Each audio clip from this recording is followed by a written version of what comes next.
Good morning, everyone. So today we'll start with the MATLAB code. Okay, in the last class, we wrote this MATLAB code to find out the temperature after 10 time steps. Okay, here we wrote n equal to 1 to 10, and we are storing the new temperature in this variable called T new, and the old temperature is in this variable called T old.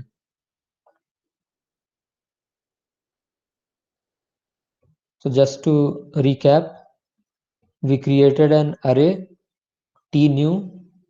If you write something like a equal to zeros 5 comma 1, then you can see that, let me move it up. Yeah, you can see that a is a vector. There is a list of zeros here, 5 in number. So there are 5 elements in one single column.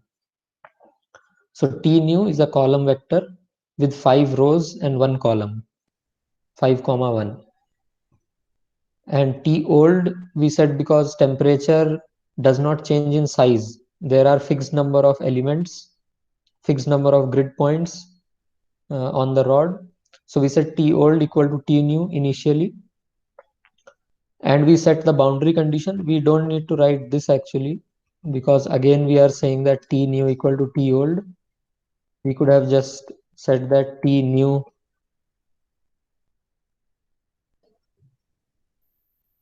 temperature at grid point 1 is 0 and temperature at grid point 5 is 100. Okay. And then we are saying that let us create one more array called T old, which is equal to this T new. Okay. We were reassigning this, so this just saves one line of code. So we deleted that line of code here. Now T old and T new are same variables till now. The initial condition we have defined, it is all zeros, and boundary conditions we have defined. T at 1 is always 0 and T at 5 is always 100. Why is it always 0 and 100? Because in this loop we are not changing the values at 1 and 5. They are kept fixed. Now when we are looping over space, we are looping from I equal to 2 to 4 only. Okay, so T new 2 will be equal to 0.1 times T old. I equal to 2 plus 1, that will be 3. So T old at 3, initially the value is 0. We did that manually and found out that, first let me go to only one time step and let us see what happens. Let me run this.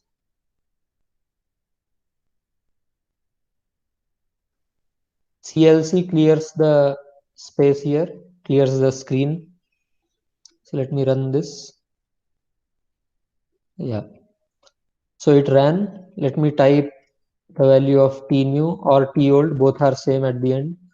You can see that first 3 points are 0, last point is 100, second last point has become 10. Can all of you see the screen?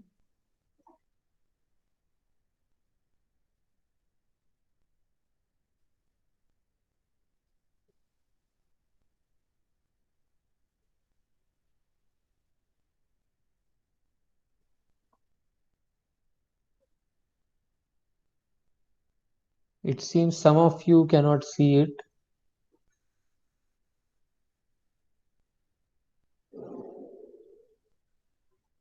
Hmm. It may be some network issue, I'm not sure, because some of you can see. Yeah, okay. You have to click the pin icon. Just see from the chat, see from the list of people. and pin the screen where I'm presenting it. Okay. So now let us go to 2 time steps, n equal to 1 to 2. Maybe I can increase the font size from somewhere.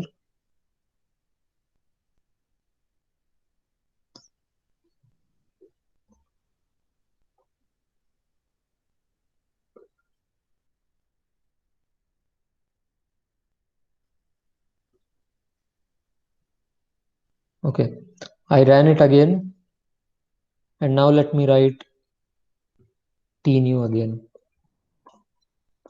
Now you can see the t new 001 1800. Okay, so you can see that the diffusion is taking place slowly, even with these 5 grid points, which is not very accurate. Now let us try to write a more general code. Here we have only 5 grid points. What if you want more number of grid points for better accuracy?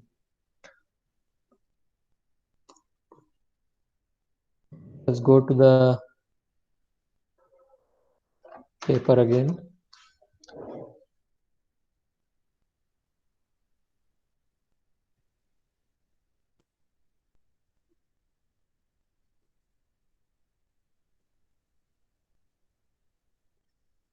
Let's say this is the rod. We start with, and let's say some length will be given to us, L. Now we'll make a general code. Okay, length is L, which will be specified by the user, whoever is using the code.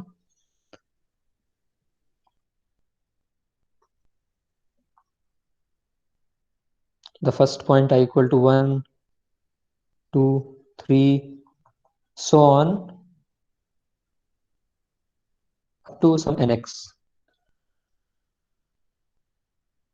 So from the user, either we can take the number of grid points that the user wants on this rod, or we can take the grid size delta x.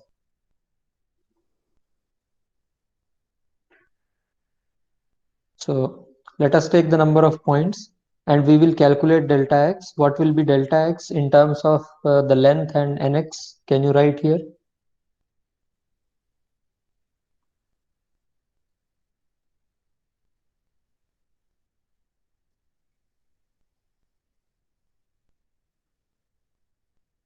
The value of grid size, assuming that it is equidistant grid.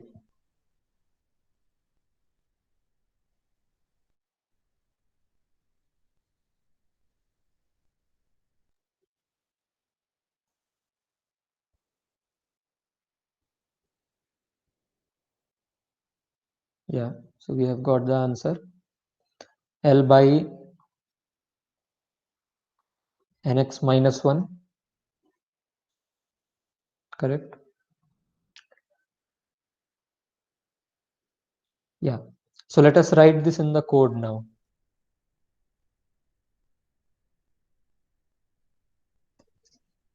So let us define some length L, which the user will write here. Then we'll write the number of grid points. Let us take some 100 points or 101 points, because it will be L by nx minus 1. So to keep things simple, now let us write delta x. We are writing dx here. There is no delta symbol. We cannot write that here. So dx equal to L by nx minus 1.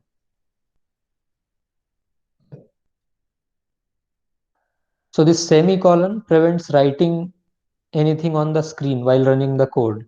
If we don't put this semicolon, then it will print the value of dx here. So if you want it to print, then we can print that also. All this information, if you want to print on the screen, don't put a semicolon. We'll show this warning here. It says that statement with semicolon, terminate statement with semicolon to suppress output. Okay, but we want to print it. We don't want to suppress the output, so we are not doing it. Now, what should be this 5? What should we write in place of this 5? These are the number of grid points. So we'll write nx here. These many points are there. And then these are the boundary conditions at 1 and at nx. So in different programming languages, the indices where they start are different.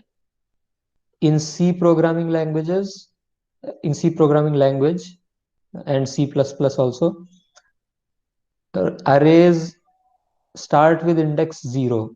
So the first index is 0.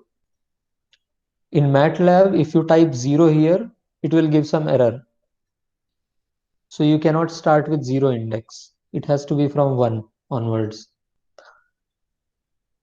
That's why we have t new 1 equal to 0 and t new nx equal to 100. And then we said t old equal to t new. This part is done. Now we want to go up to some time steps. Let us go to 100 time steps. Also this point 1, we can decide on dt also. For now, we just put this alpha delta t by delta x square as 0.1, but let us write everything here, dt also. So what time step you want and up to what time do you want to go? Okay, or up to what time steps you want to go. So let us write nt as number of time steps. Let's say you want to go up to 100 time steps. And what dt you want. Okay, and up to what time you want to go. So total time t. Let's call it t final, tf. Let's say in some units it is, or in seconds, you can say, if this is a dimensional code, we are solving dimensional equations. So tf can be, let's say, 1 second. And dt will be what? Again, tf by nt minus 1.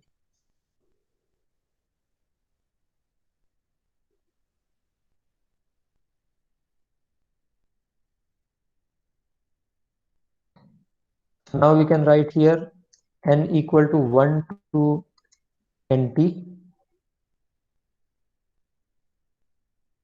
and I equal to 2 to nx minus 1, because we want to leave the boundary points from here because the boundary conditions are fixed.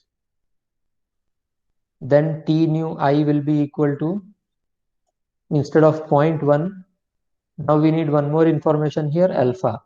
So let us create one more variable, alpha. What is the value of alpha that we want to put?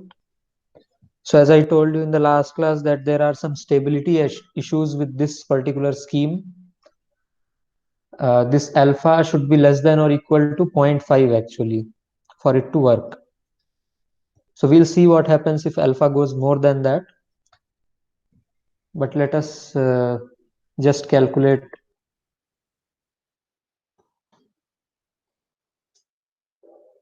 this one. So let me write 10 to the power minus 2 or something.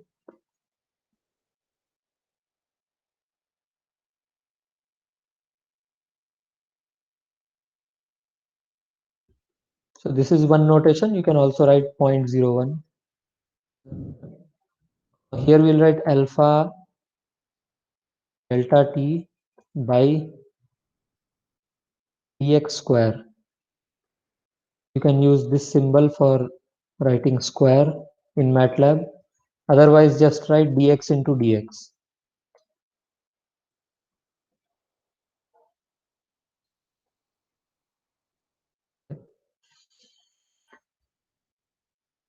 Now here let us check if this whole thing is less than 0.5 or not.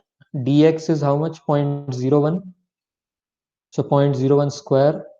Dt is also 0.01. And then alpha is 0.01. So this is 1. Let us take a smaller value here, 0.001.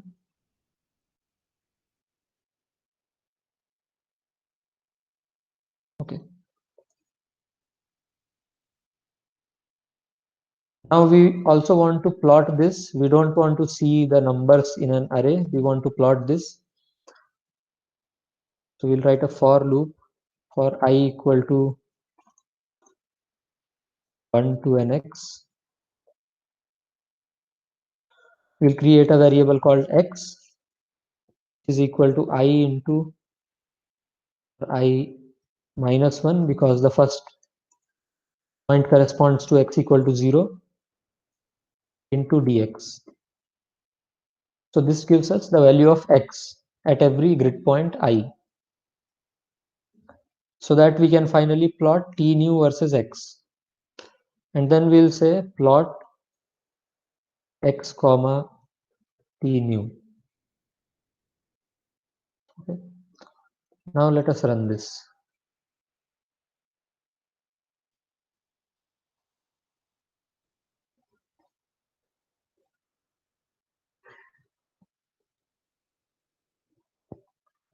Okay. So when the code ran, it printed these things: L equal to 1, nx equal to 101, dx equal to 0.01. And here is the output.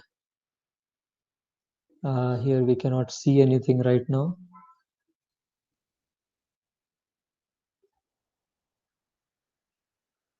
Let's check what happened to t new.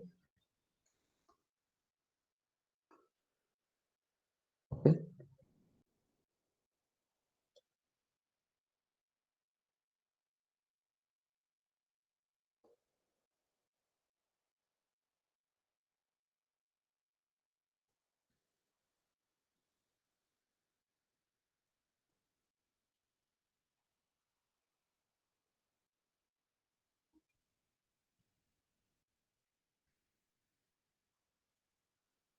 Seems like there is some problem in this online plotting.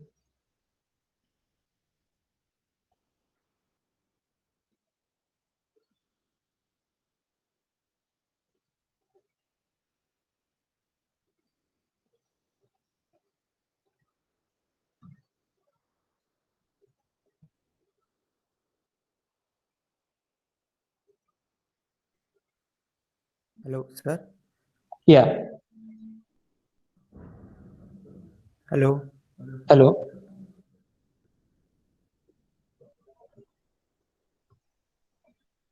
Okay, you said x should be an array. Yeah, that's right.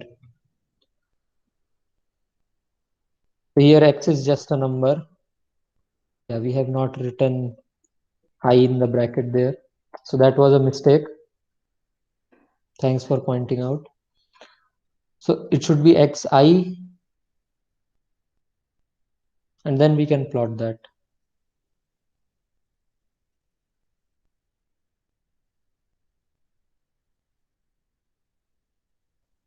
Okay. Now you can see this plot in blue color. There is some diffusion. Now we can run it for more time. Let's say 3 times nt and see what happens. You can see it has diffused more. We can also increase diffusion by increasing alpha. So let me put this as nt.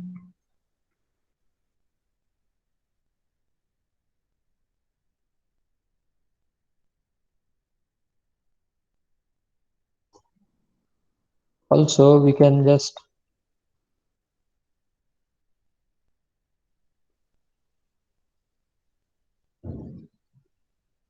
plot this, and then over the same graph we have plotted for 2 nt, so that you can compare. And over the same plot you can plot for 10 times nt. you can see that it is diffusing more with as the time passes. Is there any question up to this point?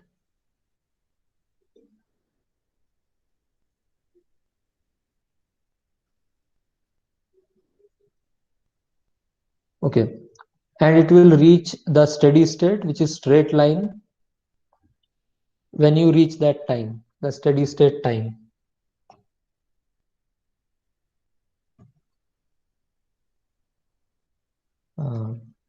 Yeah, now let us try to increase alpha. Let me put alpha equal to 0.01.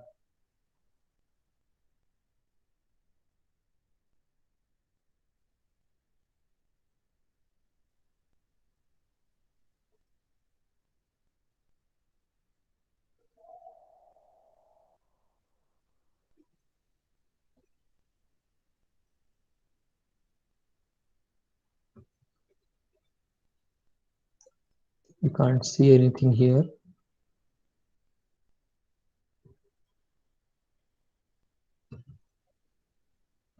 Let me type T new. Yeah, you can see all of them are NaN. That means not a number. Something has been divided by 0 or it reached infinity. Such a big number that MATLAB cannot hold it. Okay. So this is the meaning of becoming unstable.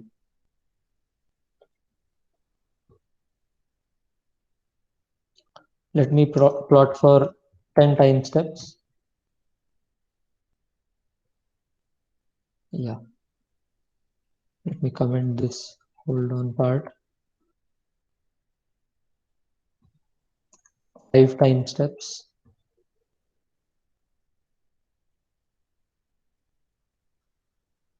Yeah. You can see here what is happening.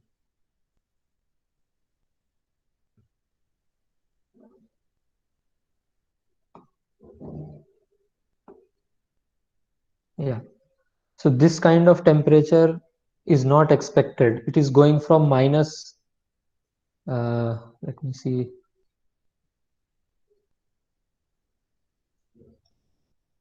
minus 800 something to plus 800. This is not expected. This is some wrong result that we have got. This is purely because of some numerical issue here. Okay, there is no physical problem that should give a result like this. It's a computational problem. So what alpha value should you take? 0.005, let's say. Yeah. Here you can see this is the limit when you will get a correct result. As I said, this should be less than 0.5, less than or equal to 0.5 to give the correct result. Right now I have taken equal to 0.5, this alpha delta t by delta x square. But even here this is marginally stable. Any slight error can destabilize the solution. Let me go to some 50 time steps and see what happens. Okay, you can see some waves here. Let me zoom in here. Yeah, you can see some waves.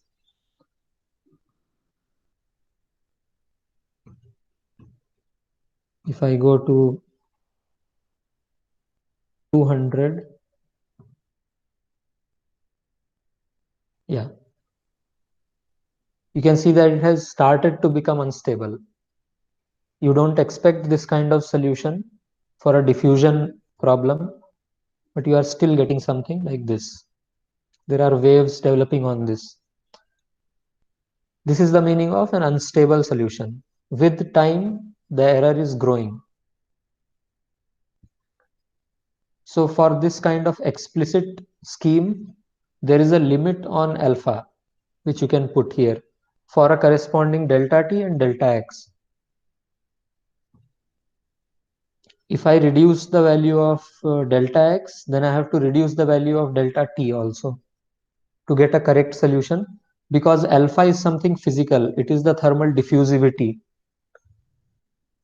The only things you have control over are delta x and delta t. Okay, is that clear? If there is any question, you can ask now.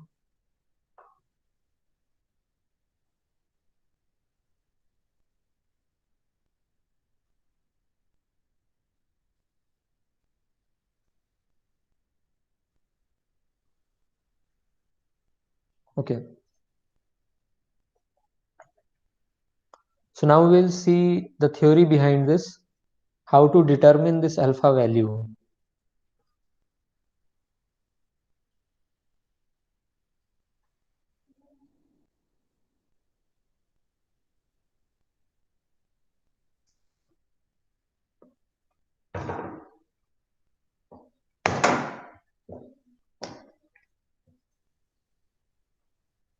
Okay.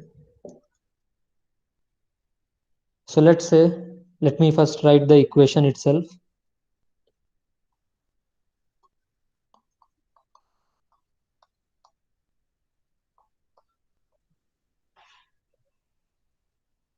This is the analytical equation, and let's say A is the analytical solution of this partial differential equation.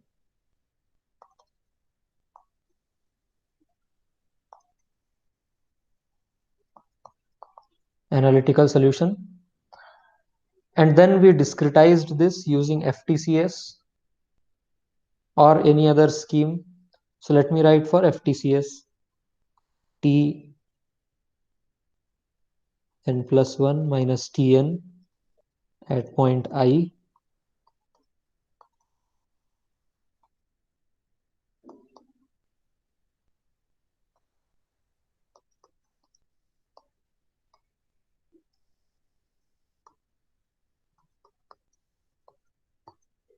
We wrote this.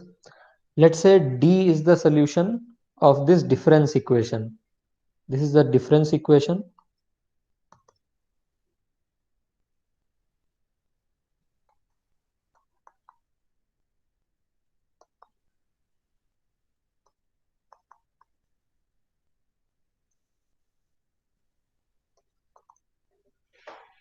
Okay. So if you had solved manually this difference equation, then you would have gotten this solution D. Now we are not solving this ourselves manually, exactly mathematically. We are solving this using a computer, and we discussed that if you have an irrational number where the number of decimal places are infinite or more than that a computer's memory can hold, then the computer will truncate the number of decimal places somewhere. If you have a number like this 1.1 bar, then the computer will write this as 1.11111 up to some decimal places, and that's it. So it won't write these ones that are beyond the capacity of the memory to hold. So this would have been the exact solution D of the difference equation, but this solution that we get in the computer, let's call that as N. That is the numerical solution. So at each time step, for all these terms, the computer will truncate the decimal places somewhere. So let us call that N. N is the numerical solution or computational solution. You can call it by any name.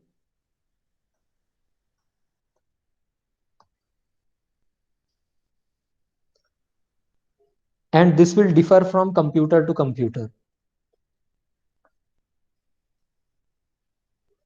Old computers may have less memory for holding the number of digits. If you have heard about this, there are different data types in computers. There are int, float, double. This is in C programming language. In MATLAB also, there is something like this. So int holds integer values. There are no decimal places there. Float holds float and double. They hold decimal numbers.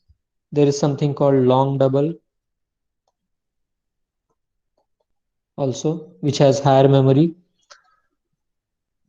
So if you want to hold a bigger number with more memory requirement, you should use double or long double. They have more number of bits. It may be 32-bit or 64-bit, something like that. Int may have 8-bit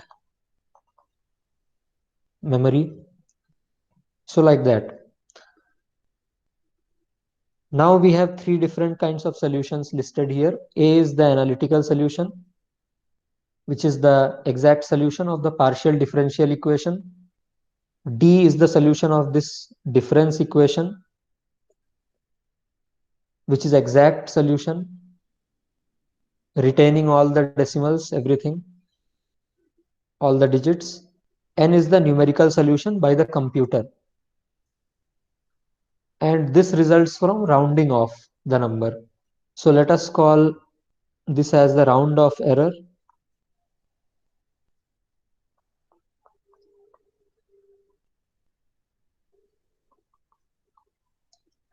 Epsilon, which is equal to n minus d. Or you can take d minus n also. I have taken n minus d. And there is another error that we are making here, which is discretization error, which we have already discussed, which is a minus d, the actual solution of the partial differential equation and the exact solution of the difference equation. So this is the order of delta t delta x square in this case. And now we want to find out this round off error. Okay.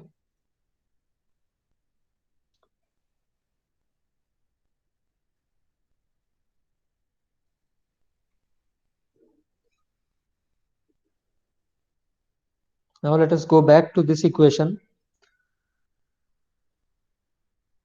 Because we are giving this equation, we are saying that this is the correct equation which governs the problem,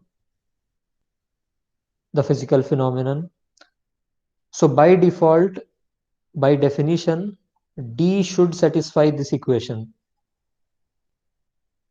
Okay, because the left hand side is equal to the right hand side. So D is the solution of this equation by definition. If we write another equation with n here, which is the numerical solution,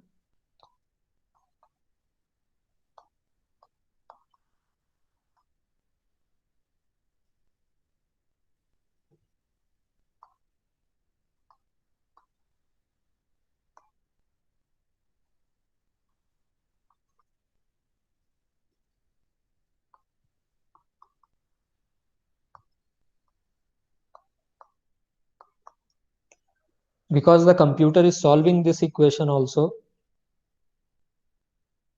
n is the solution of this equation.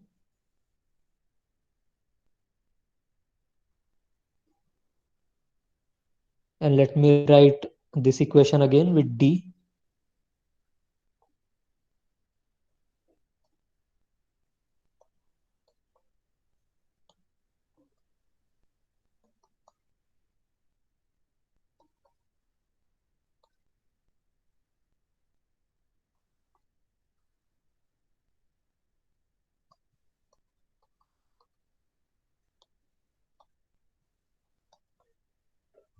Okay, so D is the solution of the second equation, N is the solution of the first equation, written in red. Let us write an equation in epsilon. Let us subtract the second equation from the first equation. You can see that the equations are linear, all the terms are linear here. So you will directly get an equation in epsilon which looks like.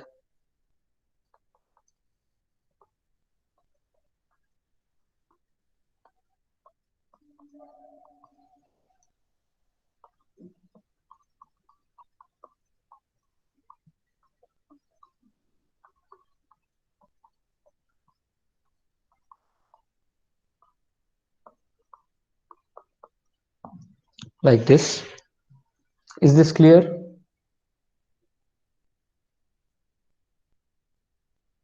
Till now, whatever we have discussed. Any questions?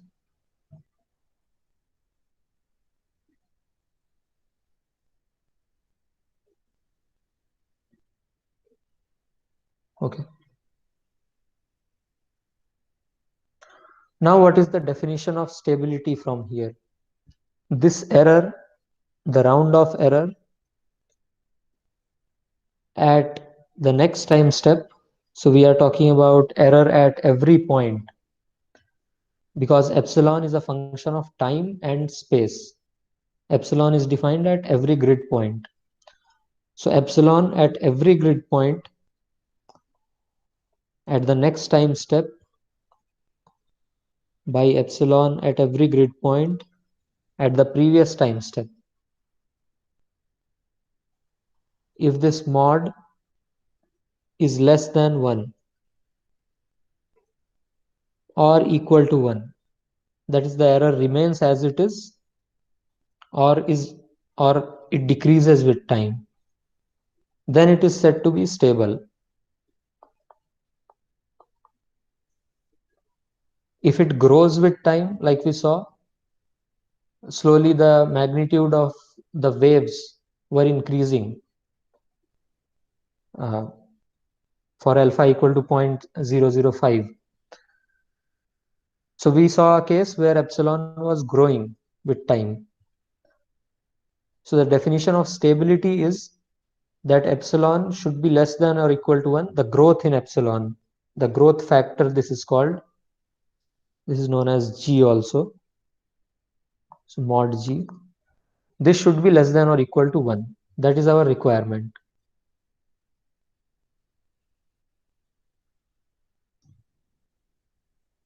Now, let us write this epsilon, which is a function of x and time. Let us write it over space, something like this. Some factor ikx.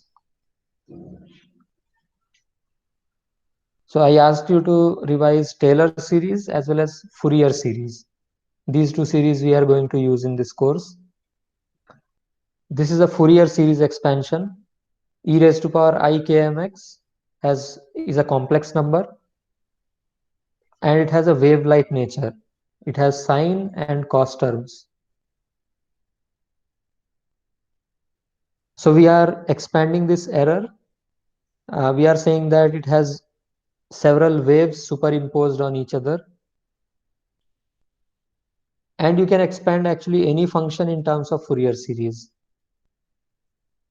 Okay, I'll send you a link to a lecture on Fourier series as well. Now, numerically, epsilon xt can be written as 1 to n, because there are n number of grid points. And people have observed that if you just make this factor as a function of time, you can separate the variables actually. This is an observation. We are not going into the details of it, how this happens. And then this AMT can be written as some e raised to power AT. So we will express epsilon xt as summation over all the grid points e raised to the power AT, e raised to the power ikmx. And a single term out of this can be written as sorry.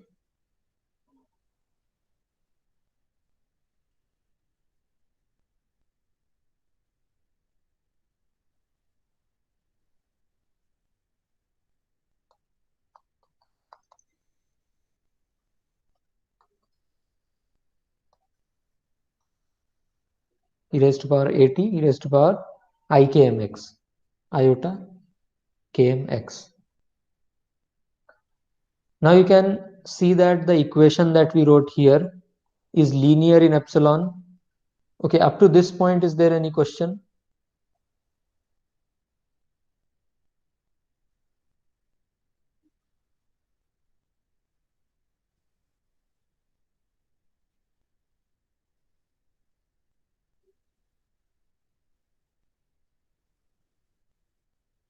Okay.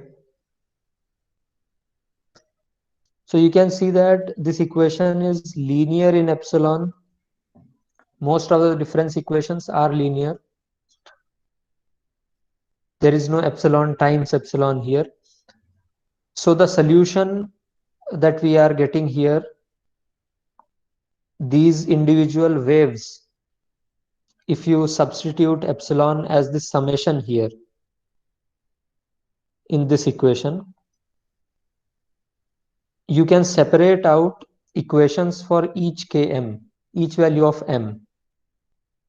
So just to give an example, if you write epsilon 1, I mean m equal to 1 here, and this is I, minus epsilon m equal to 1 I n plus 1 n, and because it is a summation over m, let us write just the two terms, m equal to 1 and m equal to 2. Then you will write plus epsilon m equal to 2 I minus epsilon m equal to 2 n plus 1 and so on. You can write up to m equal to n divided by delta t, and similarly on the right hand side for all the values of m. Different values of m are different components of this Fourier series. Now what you can do is you can write this equation for m equal to 1.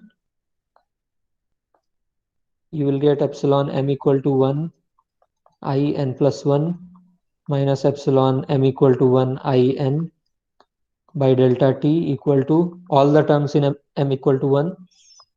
Then m equal to 2, you can write epsilon m equal to 2 I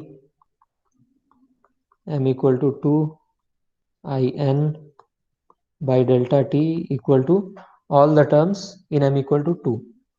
You can separate the equations like this for different m values. So if you want to find out the growth of epsilon, you can just consider one of these equations and find the growth of one component, that is m equal to 1 or m equal to 2, any one of them. So what we'll do is we'll just consider one of these values, one component, and we'll try to find the growth of that one component only, not the summation of all the components, because this will make it easier to do calculations. So this is a single component of Fourier series expansion, and now we'll substitute it there. Let me just copy this.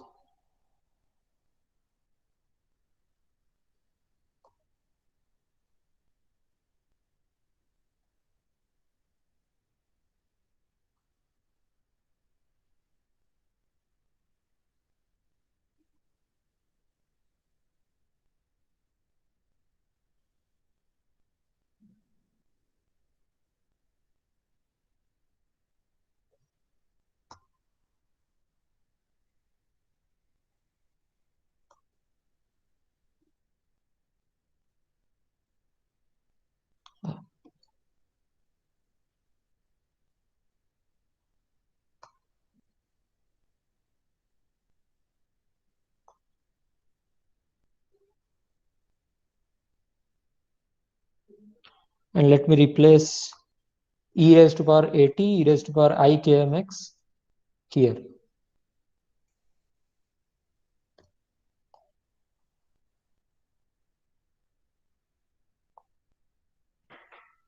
E raised to the power a. Now what will be n plus 1 in terms of time? It will be t plus delta t. Okay. And e raised to the power iota kmx. Iota is the imaginary number square root of -1. Minus, this is epsilon in. This I and this I are different. Okay, don't confuse with iota and I.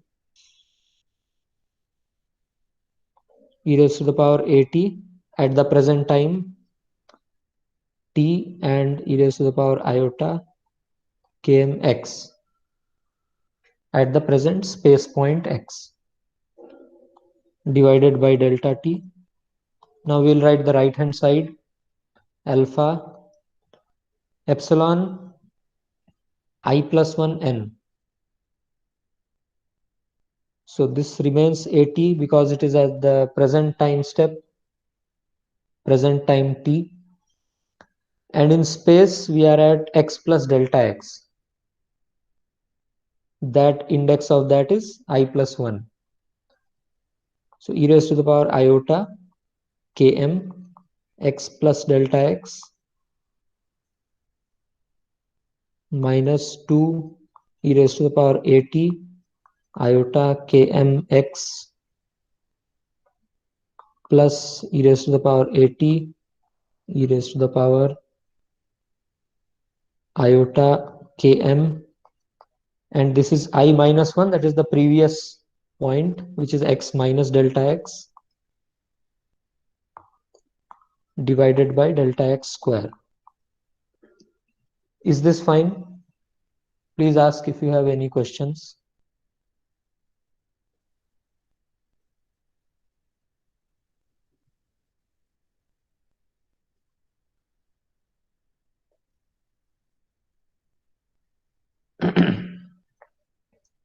Okay, now let us take some terms that are common and cancel them out. So this e raised to the power at, all of these cancel out from both the sides. Also e raised to the power iota kmx,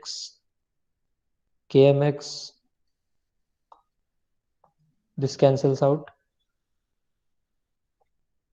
Finally, we get e raised to the power a delta t minus 1 by delta t alpha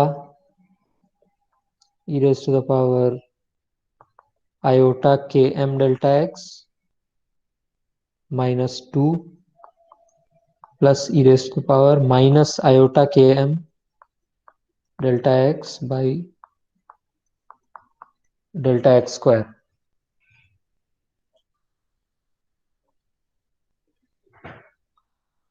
Now if you remember some relationships between the complex numbers, e raised to the power iota theta,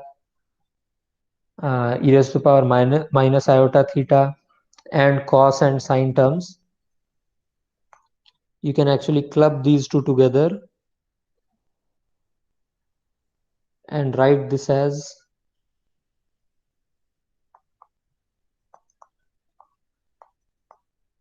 2 cos km delta x. Okay, and then this entire thing can be written as e raised to the power a delta t equal to 1 plus alpha delta t by delta x square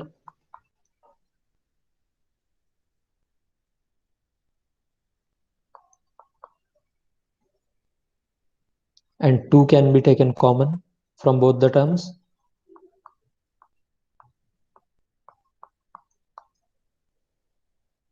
Minus 1. Now 1 minus cos theta can be written in terms of sine square theta. So this will become e raised to the power a delta t equal to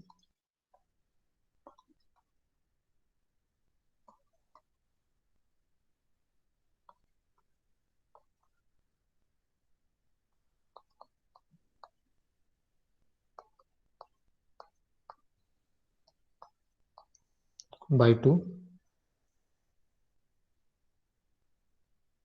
Okay, where sine square by 2 we have written here is equal to 1 minus cos theta whole divided by 2.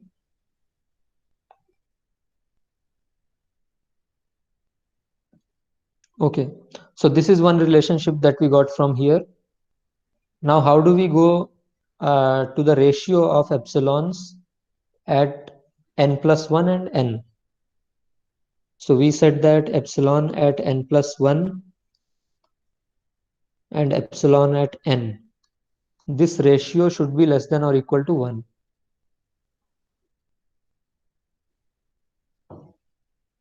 So let us take just one component. We will say that every component should also follow this. At every I. So we are being more conservative here. We are saying that every component should also not increase. This should be less than or equal to 1. Okay.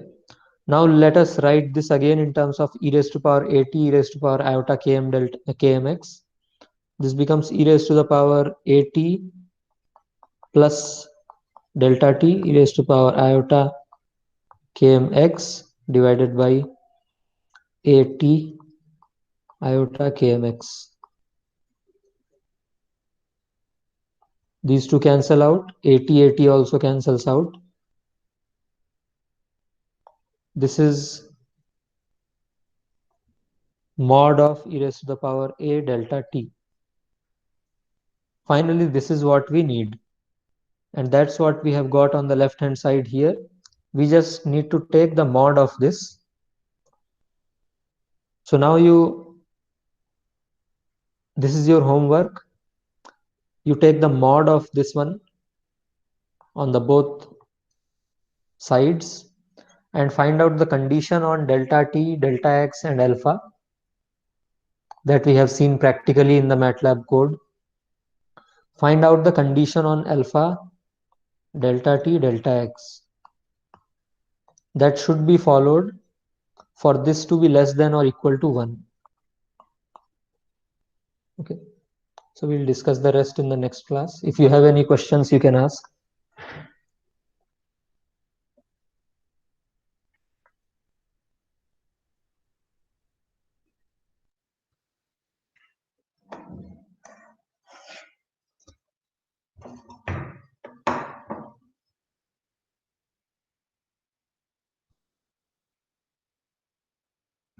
Okay. Well, this is not a full assignment. There will be another assignment in the next class. I'll give that.